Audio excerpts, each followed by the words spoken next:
Your Optimus Plus sound level meter stores, as we've said, all of the decibel measurements and audio, if it's got that feature, into the sound level meter itself. What we're going to do now is connect it to NoiseTools.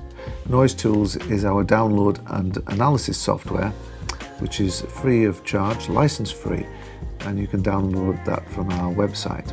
It's a great tool for storing all the information you've already recorded in your sound level meter and downloading it into a database on your PC so that you can look at the information in more detail. So what we need to do this is to take your Optimus and connect it to your laptop.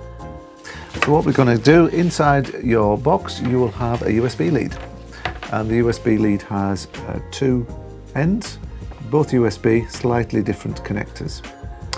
So the first thing we're going to do is plug one end into the side of your laptop or PC, and the other end we're going to put into the base of the Optimus. So on the end of the Optimus we have a little flap, and if you pull that out you'll see there's a square connector, and we're going to take the cable and plug it directly into there. As soon as you plug that in, you'll see on the screen that there's a USB symbol that appears just up here, and that USB symbol indicates that it's been connected to your laptop or PC. Run NoiseTools, and then what you'll find is as soon as you've connected it on NoiseTools, then you will see a small box appear where you can do a number of different things. You can either configure the Optimus, we can download data, we can monitor the live levels directly from it, or we can go directly to our measurements. So on NoiseTools I've got a blank NoiseTools here, just as if I was starting off afresh, and I can see the little picture of the Optimus, so I know if I've plugged it in. I know it's my Optimus because I can see the serial number on there, and it tells me what model of Optimus I've got. So what we shall do first of all is we're going to download some data, but I first of all want to point out on NoiseTools exactly what we're looking at here. So on the left hand side over here we've got where the information is stored, and on the right hand side this large section here is where we're going to view the data. There's a few other things on here. We've got some common tasks, we've got some various bits of news that come through from Cirrus Research, and down the bottom we've got any recent measurements that we may have opened. So what we're going to do is we're going to first of all download some data, and let's have a little look at what that looks like. So if I hover over and click on the download button, it's going to list all of the measurements that are in my Optimus, and as you can see this one has got an awful lot of measurements in it, because this particular model that I'm using here has been a demonstration model. So what you can do, you can go down and just select the measurements that you want to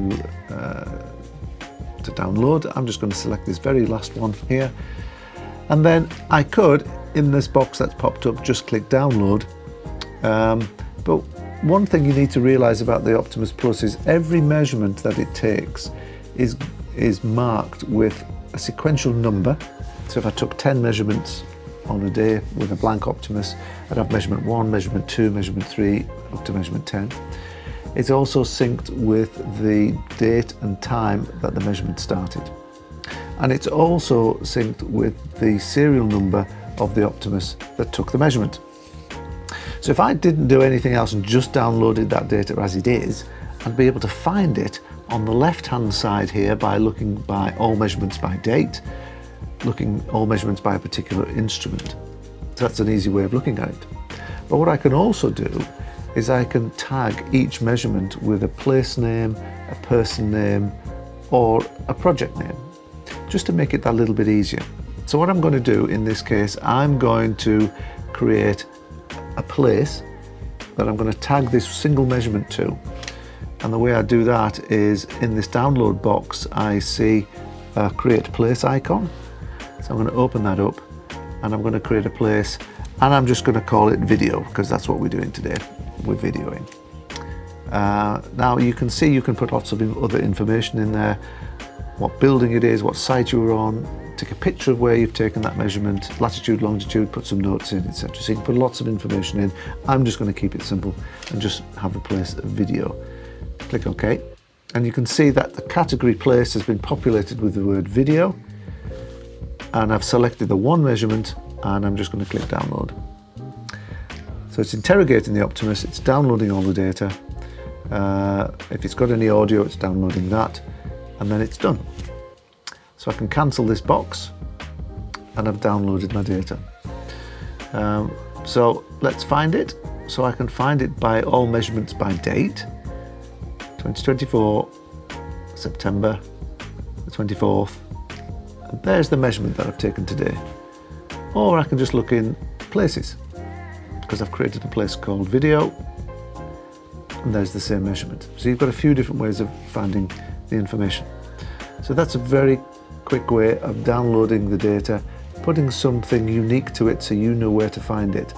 And that information, once it's stored in NoiseTools, is now secure. You can delete it, not a problem. But what you can't do is you can't alter the data that's been downloaded. So that's how you actually download your data.